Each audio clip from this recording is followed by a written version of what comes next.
수요 예배 나오신 우리 성도님들 환영하며 축복합니다. 종교개혁자 중에 우리가 그래도 이 사람 이름은 꼭 안다 하는 인물 있으시죠? 네, 이광무 집사님 감사합니다. 항상 든든합니다. 네, 마르틴 루터를 이야기해 주셨는데요. 종교개혁자 중에 마르틴 루터가 야고보서를 가리켜 지푸라기 서신이다라는 이야기를 남겼습니다. 지푸라기 서신, 그러니까 보잘것없다, 볼품없는 서신이다라는 이야기를 남겼습니다.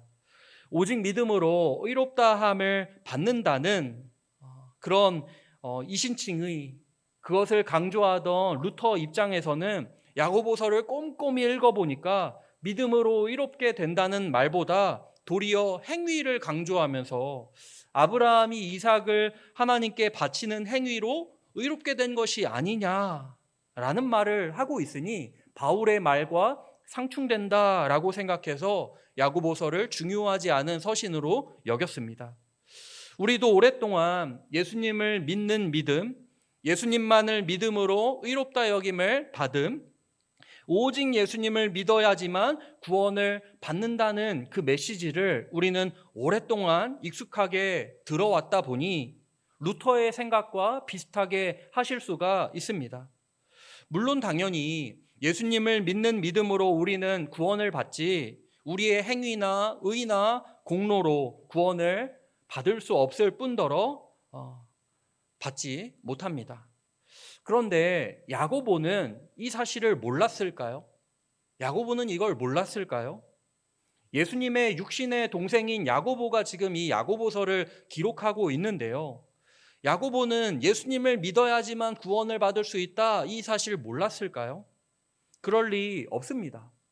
본인도 예수님이 이 땅에 머무시는 동안에는 예수님께 동의하지 못하고 예수님을 배척하고 예수님을 부정하다가 십자가에 못 박혀 죽으시고 부활하신 주님을 믿게 된 야고보이지 않습니까?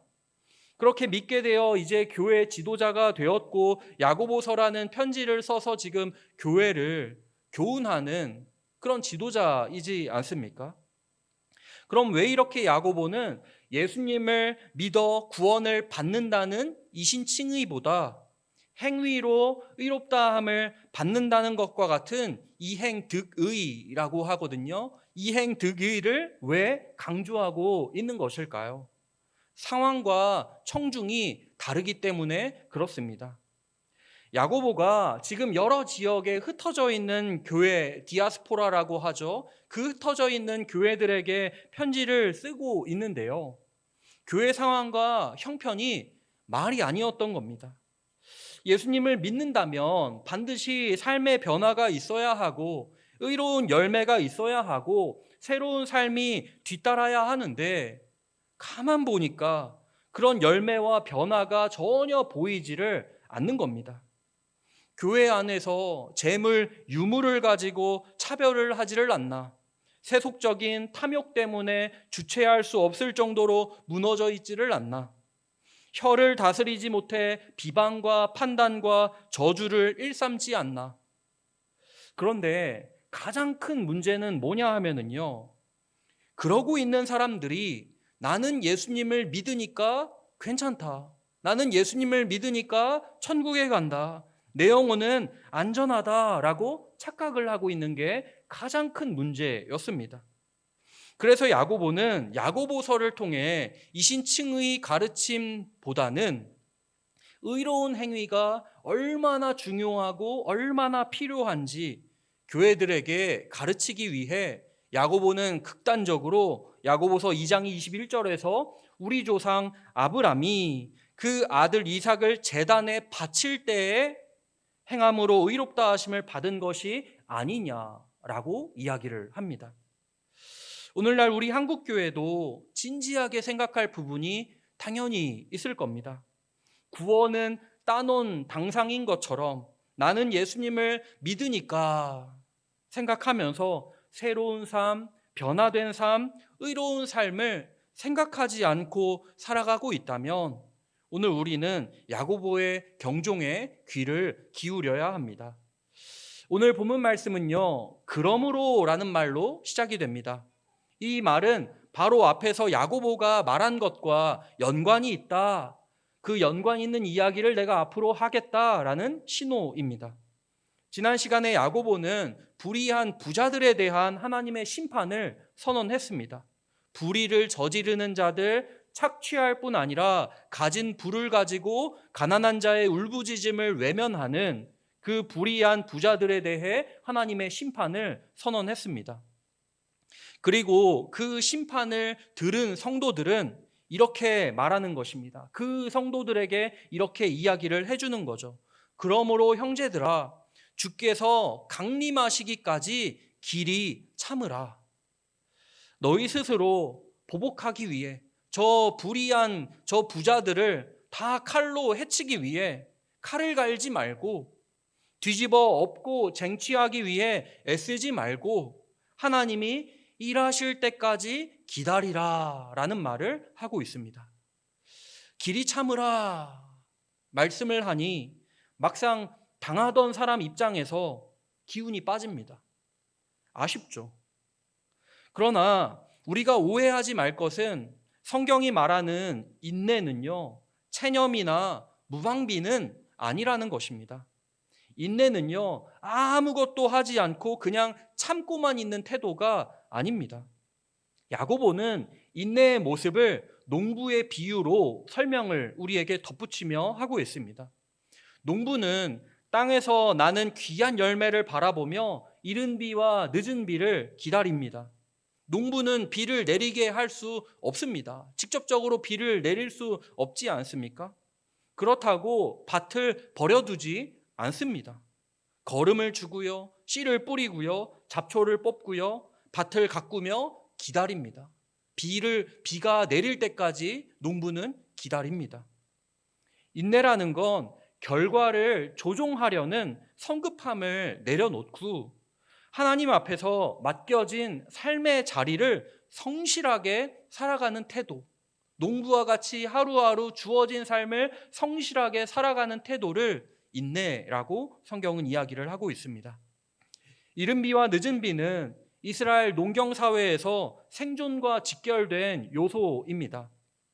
이른 비가 없으면은요, 씨앗이 싹틀 수가 없고요, 늦은 비가 없으면요, 곡식이 여물지를 않습니다. 농부는 그 사이의 시간을 통제하거나 조종할 수 없지만 그 시간을 신뢰로 견딥니다. 기다리죠. 야고보는 성도의 삶도 이와 같다라고 말합니다. 우리는 하나님의 때를 앞당길 수 없지만 그때가 반드시 온다는 사실을 믿고 오늘을 살아가는 사람들입니다. 정말 그렇지 않습니까? 우리는 하나님의 때를 정확히 알 수 없고요, 그 때를 쥐락펴락할 수도 없지만 신실하신 하나님을 믿으며 그때가 반드시 올 것을 우리는 확신하면서 주어진 오늘을 성실하게 살아가는 성도들입니다. 그래서 야고보는 다시 한번 이렇게 말합니다. 너희도 길이 참고 마음을 굳건하게 하라. 주의 강림이 가까우니라. 인내하는 이유는요, 단순히 상황이 나아질 것이기 때문이 아니라 참는 자가 복이 있다, 그런 말 때문이 아니라요, 주님의 강림이 가깝기 때문에 인내를 하는 겁니다. 성도의 인내는 단순히 낙관주의에서 오지 않습니다.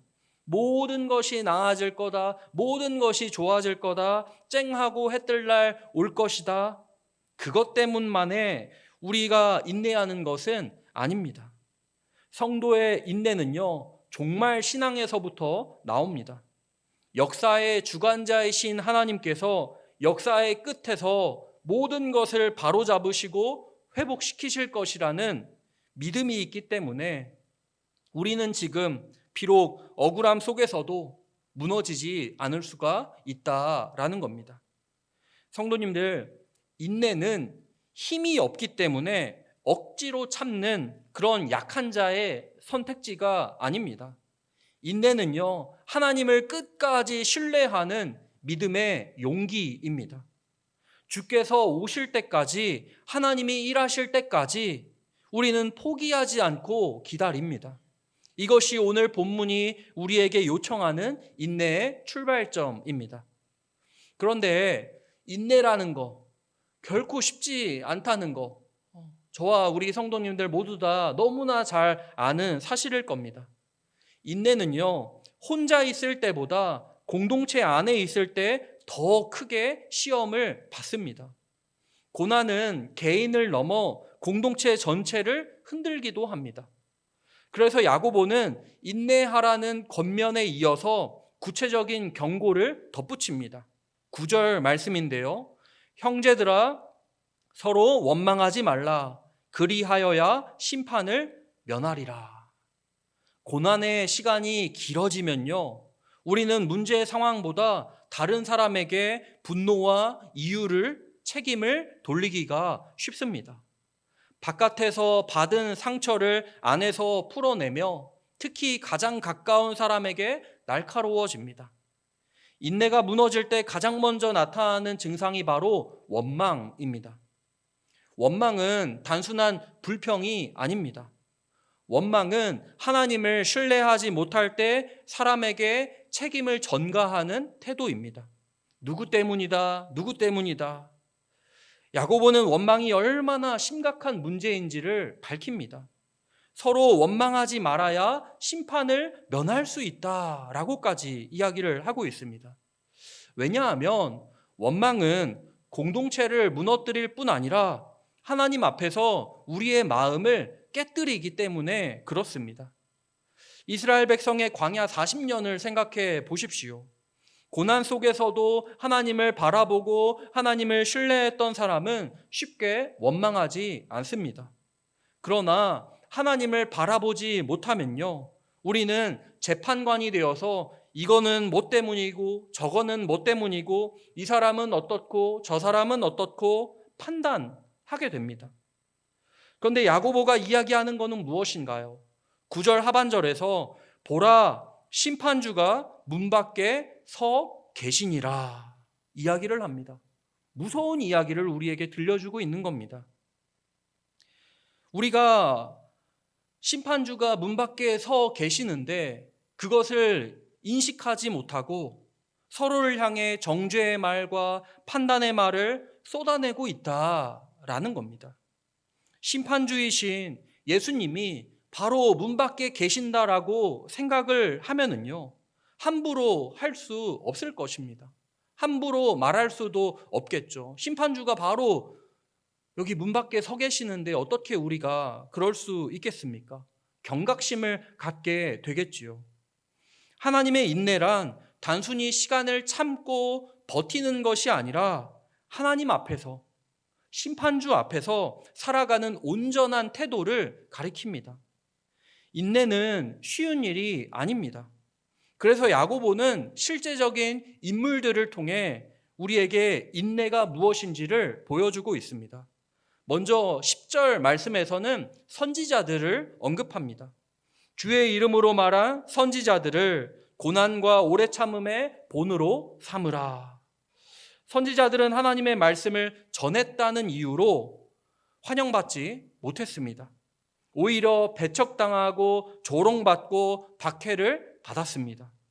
그러나 그들의 고난은요, 실패의 증거가 아니라 부르심의 표지였습니다. 사도 바울도 고린도 후서 11장에서 고난의 목록을 이야기할 때 얼마나 많은 사건 사고들이 있었습니까? 하나님의 길을 간다는 것은 고난당할 것을 알면서도 감수하고 묵묵히 그 길을 가겠다는 다짐이 뒤따라야 합니다. 하나님이 심지어 에스겔 선지자에게 뭐라고 말씀하십니까? 너는 피투성이라도 살아 있으라 말씀하지 않으십니까? 이 생각해 보십시오. 이거 엄청난 무서운 말씀입니다. 피투성이가 되어도 살아 있으라 그 이야기를 하십니다. 그리고 야고보는 두 번째 예로 욥을 이야기합니다. 11절 말씀인데요. 너희가 욥의 인내를 들었고 주께서 주신 결말을 보았거니와. 욥의 이야기에서 중요한 것은요, 고난 그 자체가 아닙니다. 욥의 고난은 이유와 원인을 모르는 고난이었습니다. 그는 왜 그런 일을 겪는지 끝내 알지 못합니다. 그러나 성경은 말씀합니다. 결국 주께서 주신 결말을 우리가 보았다라고요. 하나님은 욥의 삶을 고난으로, 인내로 끝내지 않으셨습니다. 욥기 마지막 장인 42장에 보면은요, 하나님께서 욥의 말년에 이전보다 더 큰 복을 주셨다라고 말씀합니다. 그 결말을 통해 하나님이 어떤 분이신지가 드러납니다. 야고보는 그 하나님을 오늘 본문에서 이렇게 고백합니다. 주는 가장 자비하시고 긍휼히 여기시는 이시니라. 우리의 인내는 인내에서 끝나지 않습니다. 버티고 또 버티고 끝나는 인생이 아닙니다. 자비와 긍휼로 응답하시는 하나님이 우리에게 계시기 때문입니다. 우리가 원망이 아니라 인내를 택할 수 있는 것은요, 하나님이 어떤 분이신지를 우리가 알고 있기 때문입니다. 내가 인내하면 하나님께서 자비와 긍휼로 갚으실 것을 알기 때문에 인내할 수 있는 거고요. 인내하지 못한다면 하나님의 자비와 긍휼을 안다고 말은 하지만 실제로는 알지 못하기 때문일 것입니다. 원망은 단지 당사자만 못 들으면 된다, 상관이 없다 하며 원망하는 것이 아니고요. 그러면 원망에서 원망으로 끝나는 것이냐? 그렇지 않고요. 원망은 주의 심판으로 이어집니다. 그리고 인내는요, 단지 참았으니까 잘했다, 참는 사람이 이기는 거지 하면서 인내에서 인내로 끝나지 않고요. 인내는 주의 자비와 긍휼로 이어집니다. 원망은 심판으로, 인내는 자비와 긍휼로 이어진다라고 오늘 본문이 이야기를 하고 있습니다. 그러면 우리가 꼭 인내를 선택해야 하겠는데 어떻게 하면 인내를 잘할 수 있을까요? 성도님들, 어떻게 하면 우리가 인내를 잘할 수 있을까요? 바로 기도입니다. 본문은 인내에 대한 권면에서 자연스럽게 기도하는 삶으로 전환하고 있습니다. 13절부터 말씀을 보겠습니다. 너희 중에 고난당하는 자가 있느냐? 그는 기도할 것이요. 즐거워하는 자가 있느냐? 그는 찬송할 징이라. 고난을 당할 때만 기도할 것이 아니고요. 즐거운 상황에서도 찬송하는 고백으로 하나님께 기도하라 라는 권면이 되겠습니다. 기도는 위기의 응급처치가 아니라 삶 전체를, 상황 전체를 하나님 앞에 올려드리는 우리의 삶의 방식입니다. 그리고 야고보는 기도를 개인 차원에만 머물게 하지 않고요, 공동체 자리로 확장을 시킵니다. 14절 말씀입니다. 너희 중에 병든 자가 있느냐? 그는 교회의 장로들을 청할 것이요. 병은 육체적인 고통이지만 동시에 영혼까지 흔드는 고난입니다. 그래서 본문은 병을 혼자 감당하지 말라고 말씀을 합니다. 장로들이 와서 주의 이름으로 기름을 바르고 기도하게 하라라는 것은 하나님의 돌보심이 공동체를 통해 전달된다라는 뜻입니다. 하나님은 종종 사람의 손과 사람의 기도를 통해 치유하시고 회복하십니다. 육체의 질병이나 영혼의 어려움이 있으시다면 혼자 감당하고 짊어지지 마시고 우리 장로님들과 저에게 꼭 기도 제목을 나눠주시면 좋겠습니다. 이어서 15절과 16절에서는 믿음의 기도는 병든 자를 구원하리니 주께서 그를 일으키실 것이라고, 그러므로 너희 죄를 서로 고백하며 병이 낫기를 위하여 서로 기도하라고, 의인의 간구는 역사하는 힘이 크다라고 이야기를 합니다. 기도는 치유와 회복을 촉진시킵니다. 다치고 아프면 당연히 병원에 가야 하지만 그것을 본문에서는 기름을 바르라고 이야기를 하고 있습니다. 고대 사람들은요, 옛날에 우리는 된장 바르면 낫는다 이렇게 얘기했던 것과 같이 고대 사람들은요, 기름을 바르면 낫는다라고 생각을 했습니다. 그러니까 치료하기 위해 손을 쓰는 것으로 우리가 보고 이해할 수가 있습니다. 의사의 손길을 사용함과 동시에 같이 기도하라고 권면하고 있습니다. 왜냐하면 하나님이 기도를 통해 일하시겠다고 약속을 하셨기 때문에 그렇습니다. 그런데 하나님은 정말 기도를 통해 일하시나요? 마지막 예시로 야고보는 엘리야를 그 예로 우리에게 보여주고 있습니다. 엘리야는 우리와 성정이 같은 사람이었습니다. 오늘 본문에서 그렇게 얘기하고 있죠. 엘리야 선지자라고 해가지고 선지자 중에 선지자라고 해가지고 엘리야가 특별한 사람이었냐? 아니다. 우리와 같은 사람이었다 이야기합니다. 우리와 같이 두려움과 연약함을 가진 유약한 인간이었다라는 겁니다. 그러나 그는 간절히 기도를 하였고 그가 기도를 하자 3년 6개월 동안 비가 오지 않았다가 또 그가 다시 기도를 하자 비가 내렸다라는 말씀을 우리에게 들려주고 있습니다.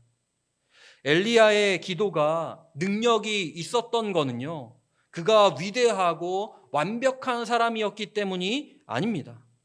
하나님이 사람의 기도를 통해 일하시기로 작정하셨기 때문이고 기도를 통해 일하시기를 하나님께서 기뻐하시기 때문입니다.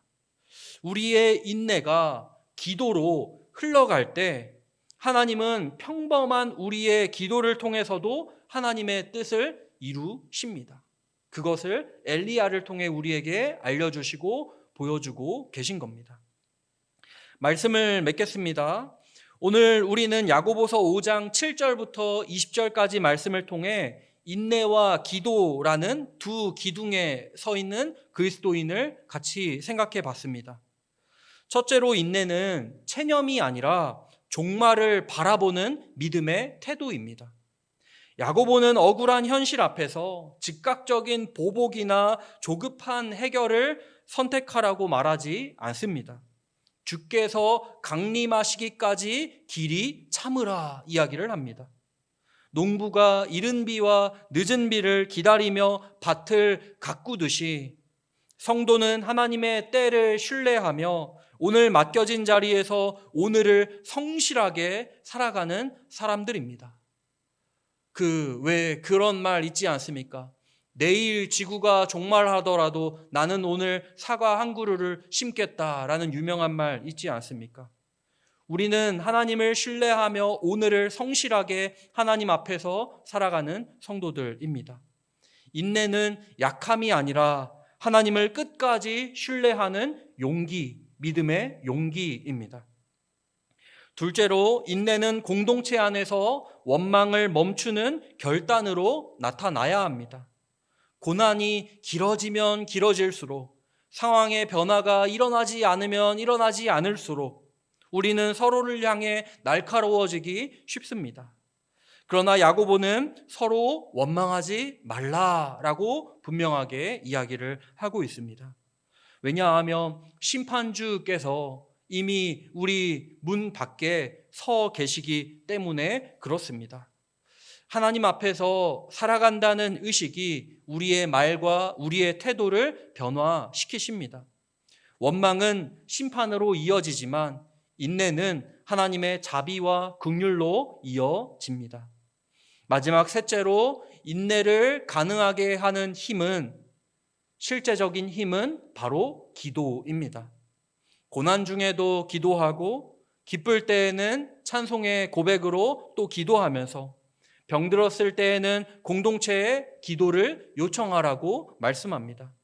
기도는 위기 때만 꺼내는 마지막 카드가 아니라 삶 전체를 하나님께 맡기는 신앙의 호흡입니다. 그리고 하나님은 평범한 사람의 기도를 통해서도 얼마든지 역사하시는 하나님이십니다. 엘리야가 그 증거입니다. 우리와 성정이 같은 사람이었지만 하나님은 그의 간절한 기도를 통해 하늘을 닫고 하늘을 여셨습니다.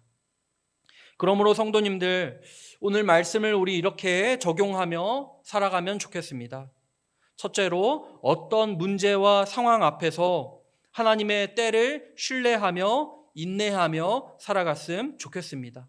인내하는 것 어렵지만 하나님은 살아계시고 하나님은 신실하셔서 반드시 다시 오실 것입니다. 속히 다시 오실 것입니다. 둘째로 공동체 안에서 마음이 상하고 거칠어질 때마다 심판주가 문 밖에 서 계심을 기억하며 원망을 멈췄으면 좋겠습니다. 심판주가 문 밖에 서셔서 우리의 모든 행동과 우리의 모든 언어를 살피고 보고 계신다라는 생각을 우리는 잊어서는 안 됩니다. 마지막 세 번째로는 혼자 버티려 하지 말고 기도로 하나님께 나아가고 공동체와 함께 기도의 짐을 나누는 우리 모두가 되었으면 좋겠습니다. 함께 기도하라고 공동체를 우리에게 허락해 주셨습니다. 마태복음 18장에 우리 주님이 교회에 대해 이야기하실 때 이렇게 말씀하지 않으십니까? 너희 중에 두 사람이 땅에서 합심하여 무엇이든지 기도하면 하늘에 계신 내 아버지께서 이루게 하시리라 말씀하지 않으셨습니까? 우리의 인생이 인내로만 끝나지 않는 이유는 분명합니다. 야고보가 증언하듯 우리의 하나님은 가장 자비하시고 긍휼히 여기시는 이시기 때문에 그렇습니다. 인내로 씨를 뿌리면 하나님께서 반드시 당신의 때에 자비와 긍휼로 열매를 맺게 하실 것입니다. 이 믿음으로 오늘도 인내하며 기도로 살아가는 우리 모두가 되기를 주님의 이름으로 축원합니다. 기도하겠습니다.